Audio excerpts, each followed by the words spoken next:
Ganun yung naging reaction niya pag binigay ko na sa kanya. Kinabi.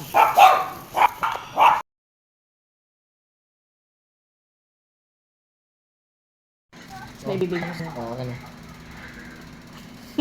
Ano yan? Joke lang. Wow, nung bata pa ako, pinapangarap ko na to, tapos rin lang naibigay. Sabi ka? Naalala kita eh. Naalala ko, Naalala yan. bata pa ako sa Cartoon Network ko, may ads ng maganda tong tug na to, may laruan sa loob. Nahila yung inner child niya. Yun lang naibigay, yun na ako. Ay, din na siya rin ibigay. Naalala ko, nagpapabili ka sa akin na ganyan. Noon, bata ka pa, tapos naglakad tayo papunta sa palengke. Hindi ko alam kung ano yung ipinapabili mo. Tapos nung nakita ko yung presyo, grabe yung presyo. 50 pesos pa lang po, 48 pesos pa lang noon. Hindi ko siya naibili. Kasi wala kaming kwarta. Eh, naalala ko kanina. Oo, inabala lang kita sa paglalaban nila. Inabala niya ako. Naglakad kami papuntang palengke. Para bilhin sana to. Kaya lang, ang mahal pala.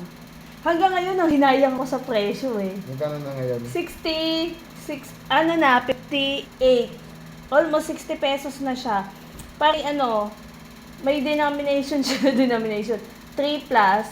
Ito yung 58 pesos. Yung isa, ibang kulay eh, 60 plus. 61, parang ganon. Yan. So, buksan natin. After 18 years.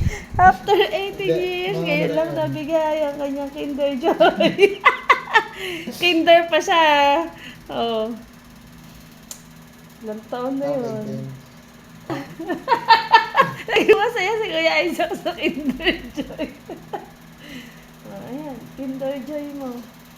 Naalala kita, nakita ko yung Kinder Joy. Saan mo nabili ito? Doon sa may grocery.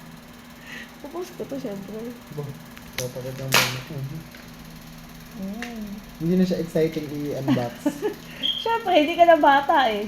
Ano siya? Pero mamaya ko na inano. Bakit? Mamaya. Maya pa, unboxing na nga. Ay, nako. Baka sabihin.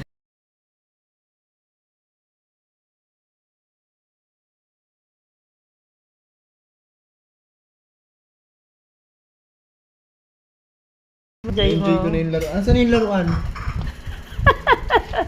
Enjoy niya yung laruan. Ilan taon yun? Daycare. Eh, hindi na ako nag-kinder. Grade 1, 2, 3, 4, 5, 6, 7, 8, 9, 10, 11, 12. First year. 13 years. Ang tagal ng delivery na ito.